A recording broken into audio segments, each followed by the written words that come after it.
Selamat datang di perjalanan The Rebirth. Tahun 2026 adalah tahun kemenanganmu. Mbak Wiwik, kenapa rasanya melepaskan hubungan ini seperti tersesat di labirin? Sangat wajar jika kamu merasa tersesat, karena ini bukan sekadar perpisahan biasa. Bener mbak, rasanya gelap dan aku tidak tahu harus melangkah kemana. Ingat, kamu sedang melawan manipulasi yang sudah masuk ke alam bawah sadarmu. Itulah yang membuatku takut. Pikiran jahatnya seolah menjadi suaraku sendiri. Ada rantai emosional tak terlihat yang selalu mencoba menarikmu kembali ke sana. Iya mbak, rasanya berat sekali untuk sekadar melangkah menjauh darinya. Pengetahuan adalah kompasmu. Mengenali pola adalah langkah awal untuk bebas. Kalau begitu, tolong tunjukkan aku arah yang benar, Mbak Wiwik. Mari kita buka kabut itu bersama-sama. Kamu siap melihat kebenaran? Aku siap mbak. Aku ingin melihat duniaku yang sebenarnya kembali. Langkah pertama, pahami siklus narsistik. Skenario yang mereka pakai berkali-kali. Skenario? Jadi selama ini semua perlakuannya udah ada naskahnya? Bener, seperti aktor, mereka memiliki pola yang sama. Mari kita bedah satu-satu. Aku akan mencatat semuanya mbak. Aku tidak mau tertipu lagi. Semua dimulai dengan love bombing. Kamu dipuja seolah orang paling istimewa. Aku ingat itu. Dia membuatku merasa seperti sedang hidup di dalam dongeng. Pujian itu adalah pancingan. Tujuannya agar kamu menjadi pecandu validasi mereka. Ternyata aku jatuh cinta pada citra yang dia buat, bukan pada dirinya. Mereka membangun ketergantungan emosional yang kuat sebelum masuk ke fase berikutnya. Itu sebabnya perasaanku sangat hampa saat dia mulai mengabaikanku. Lalu masuklah fase devaluation. Topeng mereka retak dan hinaan pun dimulai. Tiba-tiba saja, semua yang aku lakukan tidak pernah benar di matanya. Mereka akan mengkritik caramu berpakaian, caramu bicara, bahkan hal-hal kecil lainnya. Iya mbak, dia bilang aku tidak bisa apa-apa tanpa bantuannya. Tujuannya hanya satu, menghancurkan harga dirimu agar kamu mudah dikendalikan. Aku jadi merasa sangat kecil dan tidak berdaya setiap kali dia marah. Kamu mulai meragukan dirimu sendiri dan merasa beruntung masih bersamanya. Bener mbak, aku sampai berpikir tidak akan ada orang lain yang mau menerimaku. Itu adalah kebohongan besar. Ingatlah Intan, kamu adalah permata yang sedang ia kotori. Aku harus berhenti mempercayai kata-katanya, tapi rasanya sangat sulit.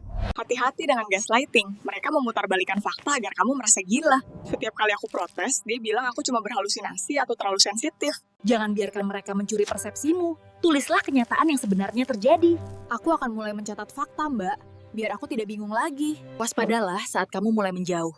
Mereka akan menggunakan taktik hoovering. Taktik apa itu, Mbak? Sepertinya aku sudah mulai merasakannya. Mereka akan datang sebagai korban yang butuh bantuan, memohon agar kamu kembali. Dia baru aja chat kalau dia sakit parah dan butuh aku. Itu umpan. Mereka seperti penyedot debu yang ingin menarikmu kembali ke siklusnya. Tapi bagaimana kalau dia benar-benar sakit? Aku jadi tidak tega, Mbak. Rasa kasihanmu adalah senjata terbaik mereka untuk menghancurkan pertahananmu. Berarti aku harus tega? Rasanya ini bukan seperti diriku yang biasanya. Membantu mereka berarti menyakiti dirimu sendiri. Pilih keselamatanmu sekarang. Aku mengerti. Menolongnya hanya akan membuatku tenggelam lagi bersamanya. Biarkan dia bertanggung jawab atas hidupnya sendiri. Kamu fokuslah pada penyembuhanmu. Baik, Mbak. Aku akan mengabaikan pesannya demi kedamaian jiwaku. Gunakan teknik Grey Rock. Jadilah membosankan dan tidak memberikan reaksi emosi. Maksudnya aku harus diam aja?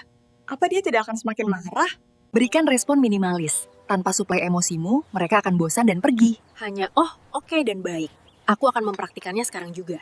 Bagus. Selanjutnya, gunakan rumus BIFF jika kamu terpaksa harus berkomunikasi. BIFF, singkat, informatif, tegas, dan ramah ya Mbak? Benar. Singkat dan informatif. Jangan berikan detail yang tidak perlu. Lalu tegas dan ramah, tetap santun tapi jangan beri celah untuk negosiasi. Jadi aku tetap sopan tapi tidak bisa dipengaruhi lagi. Aku coba tulis, Contohnya, jadwal jemput jam 4 sore. Terima kasih. Udah cukup. Hanya itu aja. Tanpa kata maaf atau penjelasan panjang lainnya, tepat. Itu menunjukkan bahwa kamu memegang kendali penuh atas komunikasimu. rasanya aneh tapi memberdayakan. Aku merasa punya benteng perlindungan. Kamu berhak untuk diam.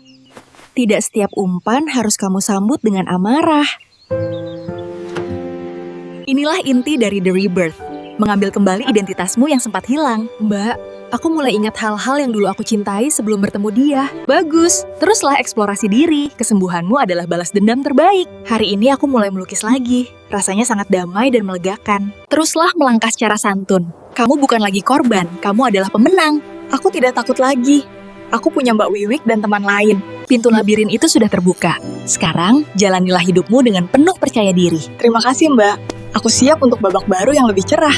Mari jadikan 2026 tahun kesembuhan kita semua. Jangan biarkan cahaya kalian padam. Kalian tidak sendirian, kita bisa melewati ini bersama-sama. Saya Wiwik, tetaplah santun dan berdaya. Sampai jumpa di perjalanan selanjutnya. Sampai jumpa teman-teman, terima kasih sudah menonton.